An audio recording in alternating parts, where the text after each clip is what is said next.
এক আল্লাহর বান্দা প্রশ্ন করেছেন, কোরআন শরীফ ছুঁয়ে কসম খেলে কসম সহি হবে কি না।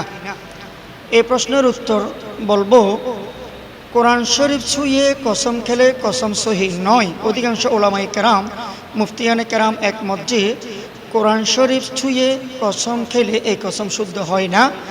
তবে কেউ যদি বলে এই কোরআন যার তার নামের কসম, অর্থাৎ আল্লাহর নামের কসম, এভাবে যদি বলে তাহলে কসমটা সহি হবে।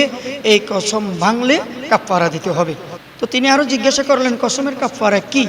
কসমের কাফারা হচ্ছে 3টি লাগাতার রোজা রাখা, অথবা 10 জন গরিব অসহায়কে 2 বেলা ভাত খাওয়ানো। আর খানা খাওয়ানো যদি ইম্পসিবল হয় তাহলে 10 জনকে 70 ঢাকার মতো এই কাপড় দান করা। এই হলো কসমের কাফারা। তাহলে প্রশ্নের উত্তরে আমরা শিখলাম, শুধু কোরআন শরীফ ধরে কসম খেলে কসম সহি হয় না। এই কোরআন শরীফ ধরে যদি এইরকম বলে এটি যার কোরআন, আমি তার নামে কসম খাচ্ছি, এইভাবে যদি ঘুরাই বলে তাহলে এই কসমটা সহি হবে। এই কসম তাকে পালন করতেই হবে। পালন করতে না পারলে কাফারা দিতে হবে।